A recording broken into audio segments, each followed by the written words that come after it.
for the Biennale this year, I decided to understand the concept of the national pavilion as a more open concept, and to invite 4 artists, one of which is a German artist. The other ones are from other countries of the world, from India, from China, from South Africa, who all have a very strong working relation to Germany.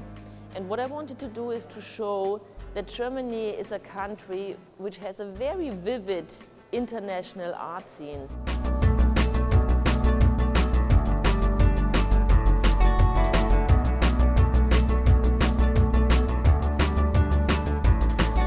So if you enter the pavilion, you find yourself in the middle of a very large sculptural installation of Ai Weiwei. It consists of 900 antique stools, and those stools, wooden stools, the 3-legged wooden stools, in prior times have been a very normal household tool. But since the Cultural Revolution in the 50s, those stools are not used anymore. Ai Weiwei cannot travel at the moment. He has no passport, and the Chinese government doesn't let him go out of China. So I went to visit him several times in Beijing and asked him if he would participate, if he would be interested in participating in this project. And he said, of course, yes, because the idea of the whole concept is something he could relate to very well. And he said, I can do the exhibition in Beijing because he knows the place very well, the space very well. And he had built a similar place, a hall outside of Beijing with the same floor plan and the same height. So he built this installation in Beijing together with his staff. And those people who created that installation in Beijing together with him, they took it off there and put it back up here.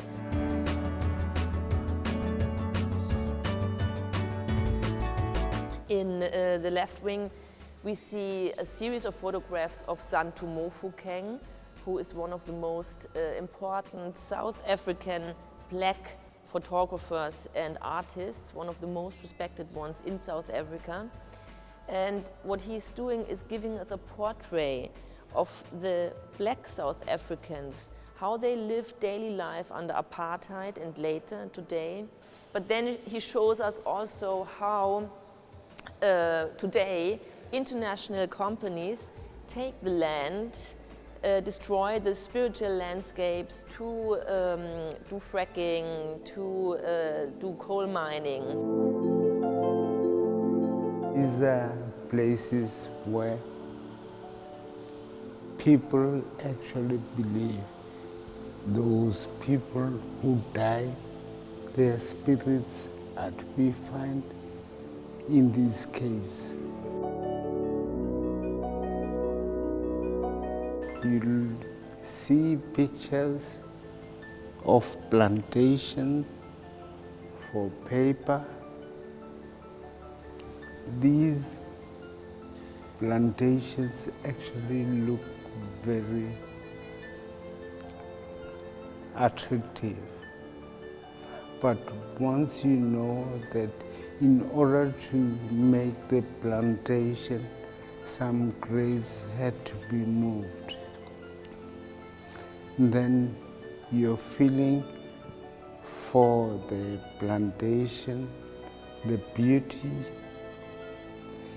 is actually, what's the word,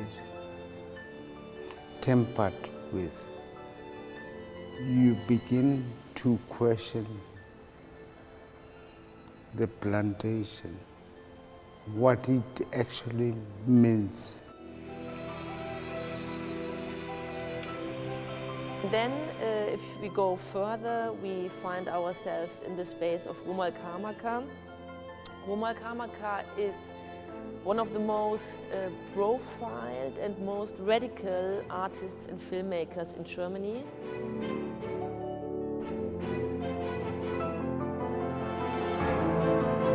When you enter the pavilion, you see the sculpture of Ai Weiwei, and I wanted to have a little image that is moving, so that you get curious to see what is moving in the back. So you come in, you turn around, and then you have two different angles of my work or whatever.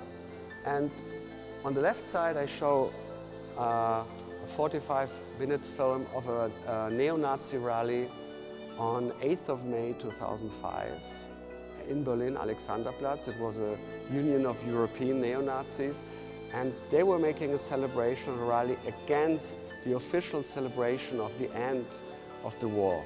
For them it was not a liberation, it was the beginning of the suffering of the German people.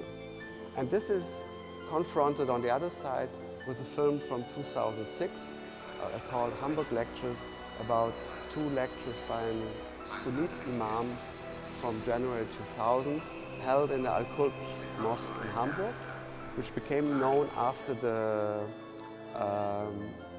attacks in 9/11. And then we come to Dianita's space. This is a very different kind of space. She has created a dreamlike situation where